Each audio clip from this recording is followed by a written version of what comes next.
Maverick Aoko, whose real name is Coffin Aoko Otieno, is a controversial Kenyan journalist, social media personality, and blogger. She is widely known for her outspoken and provocative commentary on political and social issues, which she shares primarily on her X account, formerly known as Twitter. Logging. Ruto akifanya nini dual things that are not even relevant to the defense ministry.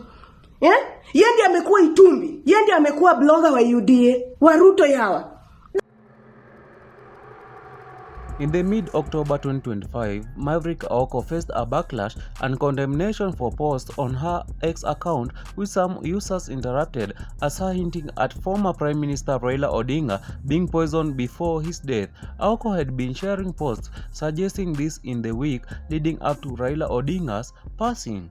On a prophetic post, Maverick Aoko said this: "Sam Atandi, a Lego MP, and Energy CS Wandai are fighting over whom between them should carry Rao's casket. Once the Indian doctors pulled the plug, Jacom betrayed Kenya only for his whiskey to be laced.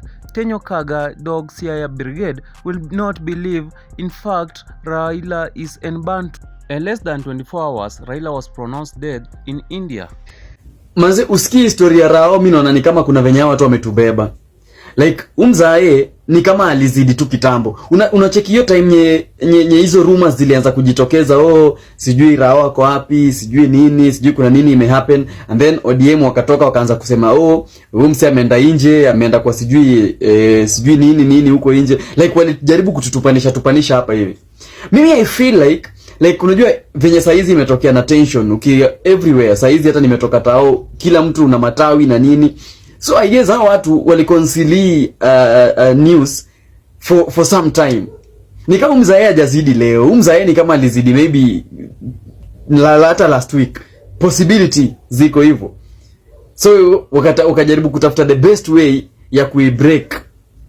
Sasa leo ndio wametafuta best way ya kubreak. Okay, I'm not saying si ukweli, but just thinking as a normal Kenyan, mimi nafikiria tu hivyo. Like maybe mzae hajazidi leo, alizidi tu kitambo. Hizo time hiyo rumors ilitokea. Hiyo ndio time alizidi, then ikafinywa kwanza. So leo ndio tumemwagiwa hivi. Anyway, manze, rest in peace Rao Jo, umepigana vita yako. Penye uliwin, penye huku win. Anyway, manze, wewe safiri salama Jo. On this sad and emotional moment, our country Kenya has been left into deep sorrow following the sudden death of former Prime Minister Raila Odinga. His passing has left millions of Kenyans in disbelief at such untimely loss.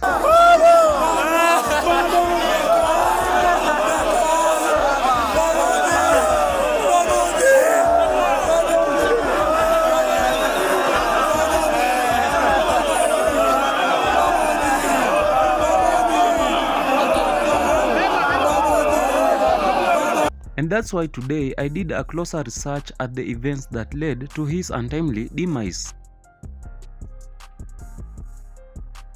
On October 2025, Raila was flown out of country silently to India for specialized medical care. He was admitted to special facilities in Kerala, India. Within days, speculations began to swirl about his whereabouts, as he had silently missing from public appearances. Hiyo inasema tu sijui baba ni mgonjwa, sijui nini. Hivi ndio Magufuli ilianza. Tukasikia breaking news, Magufuli ameenda. Baba hajai gonjeka, amekuwa kingangani nje ya serikali bila ugonjwa. Hata bila malaria. Tukisikia breaking news yoyote Ruto mimi nakwambia. Kwanza tukisikia breaking mbaya kama ile ya Magufuli ya Tanzania, utatuambia baba ameenda wapi na ni kwa nini amekujoin tu hata mwaka ijaisha na ameenda. Hakikisha kama baba ni mgonjwa amepona. Fanya juhudi, wewe ni daktari, unajitana Dr. William Samoei Ruto. Hakikisha toa mashini yako yote, toa pesa yako yote, baki maskini Raila Odinga apone. Kweli kama ni mgonjwa, toa energy yako yote. Hata wewe mwenyewe afadhali ulale kwa niaba ya Raila Odinga. Vaa hiyo kiatu. Hii mchezo mnacheza, mwachane nayo. Na baba akirudi hapa Kenya, baba akae kwake pole pole. And later on, due to amid anxiety, the ODM team released an official video to dispel the rumors and curiosity about Raila Odinga's health. However, the video only fueled public debate and emotional reactions across the political divide.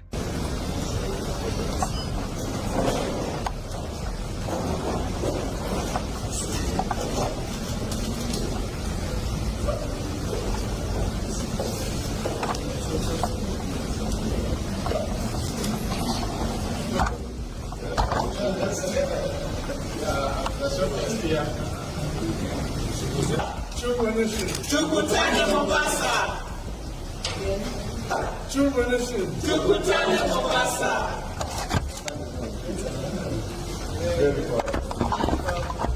Baba ni mgonjwa.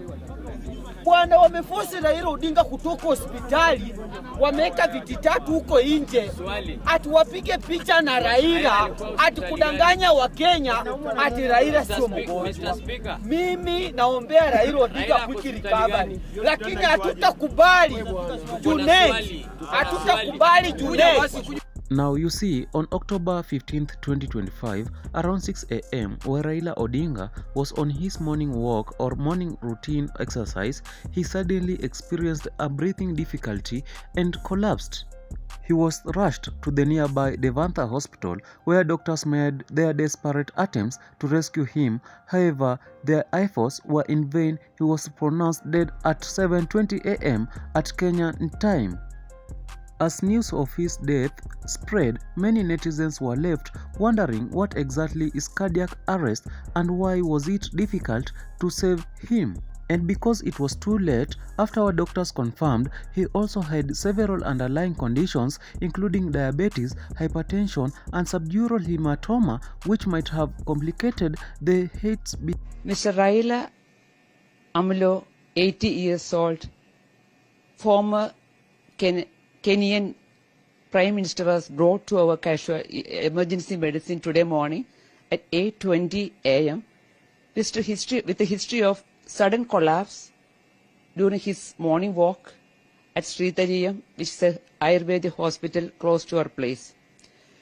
Then itself, they had started CPR, that is cardiorespiratory resuscitation, and he was brought with a CPR, active CPR. His doctor and security were with him, and we continued CPR and did emergency intubation, that is putting a tube in the respiratory system, trachea, and continued CPR along with other resuscitative measures. Initially, there was no pulse or BP recordable, even palpation-wise. So after doing intubation with the continued CPR, we shifted the patient to our ICU with all the staff and the facilities. In ICU, after some time, we could get some rhythm. On the monitor, it showed ST elevation in the ECG leads, in the anterior leads, plus we could see regional wall motion abnormalities, that is reduced movement of one artery territory, that is LAD territory. There was hypokinesia. This means there is less movement in that area. So after stabilizing him with some IV fluid and all, we just give him an injection, that is injection reticulace, for dissolving the clot if it is there in the coronary arteries. And we could see him with a significant edema of the right lower limb, right leg. When whatever information we got from the doctor was he was a diabetic, hypertensive, chronic kidney disease patient. He had right lower limb DVT, for which he was put on IVC filter. And recently he had a thin subdural hematoma. Last Saturday when it was done, that was almost very thin. And the neurosurgeon was the doctor who was with us in the ICU and who followed the patient from, accompanied the patient from Sritariyam. So after discussing with him, we went ahead with the thrombolysis with the injection reticulace. Even we continued CPR, that is from 8 o'clock in Sritariyam till 9:52 in our ICU. With all other ACLS criteria, we continued CPR. In spite of our very sincere, very continued CPR and other measures, we couldn't make him survive. So we are very sorry to inform that he is no more with us, and our very sincere condolence and prayers for his family.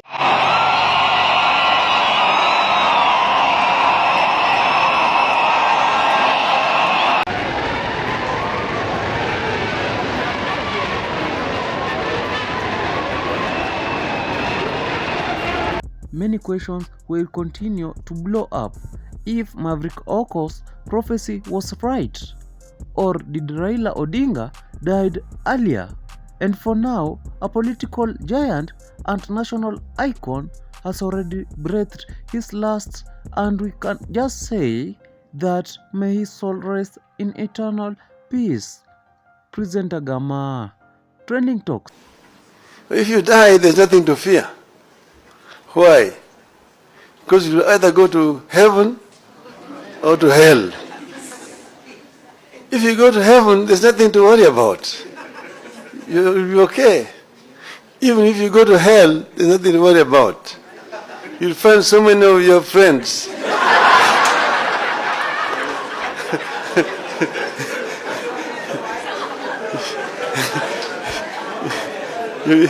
So spend a long time just greeting them. How are you? Before your time for the fire comes.